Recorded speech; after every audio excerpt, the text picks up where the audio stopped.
Instagram is, I guess they're either testing or they're set to be adding a new feature that's going to allow users to pick a profile song, a song that will sit on your profile. It'll play once you click on somebody's profile. Right. Similar to a MySpace profile. Crazy, bro. We were just talking about MySpace too not too long ago, man. No cap. And I know we have Gen Z listeners. Yeah, man. So MySpace was, no, I'm not gonna talk in that fucking thing. I'm just playing.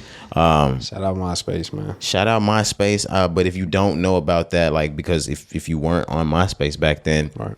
MySpace used to give you a list of songs. I don't know if it was 5 or 10. Could you just make however many long? Maybe, I think. Okay, however many songs you wanted there to be, you could have just lined them up. And when you clicked on somebody's profile page, like if nowadays a Twitter or an Instagram, it would play those songs in order. You can pick which one goes first. You could pick your number one song, or if you just want to have one song, you could pick it. I remember my very first MySpace song. Really? Absolutely. Stunning Like a Habit, or Stunting is a Habit. Stunting is a Habit, my apologies. David Banner featuring Chris Brown. Wow. Fuck, I wish I could remember mine. That was my very first MySpace song. That's a gem, bro. Stunning is a Habit. No lie, that's a gem. But no, I can't remember my first song.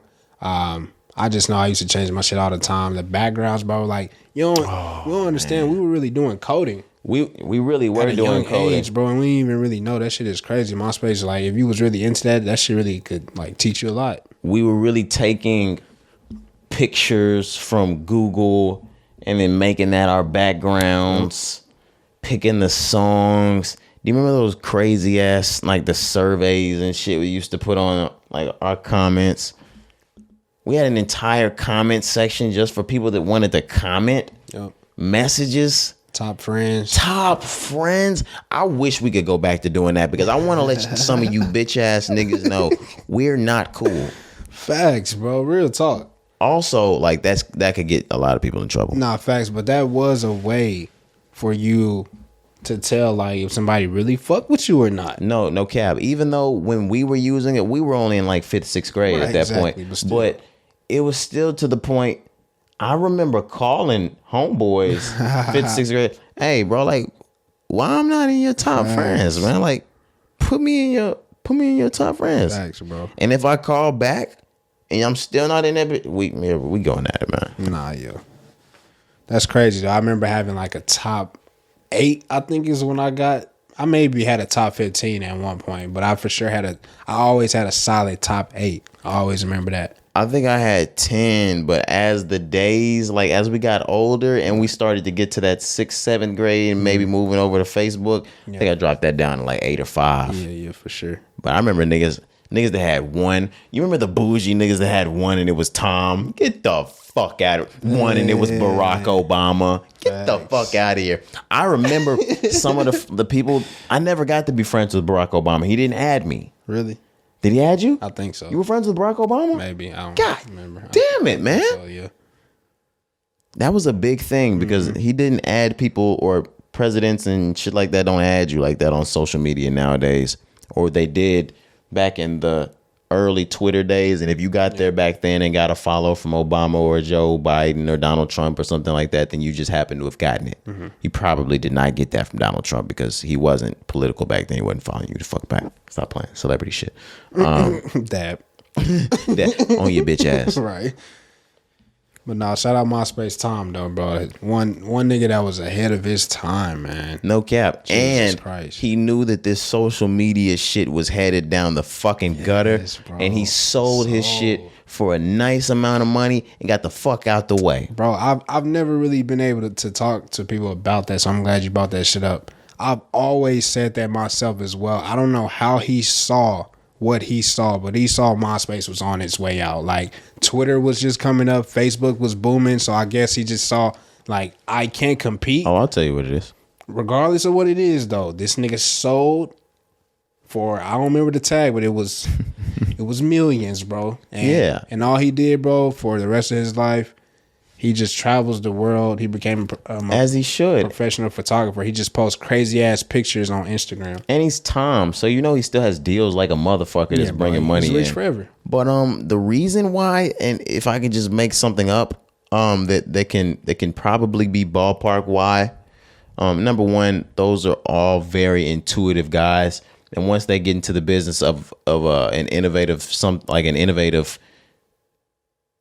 field like technology, like social media, something that was booming that had never happened before, you could probably see that this could only head in a certain place. But what I really wanted to get into is the moment that nigga met Mark Zuckerberg, he was like, "Oh, this motherfucker's crazy. I'm out."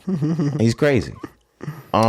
It's probably like IBM when they met Bill Gates or when they met Steve Jobs. They're like, "Oh yeah, we're gonna stick to making just the processors.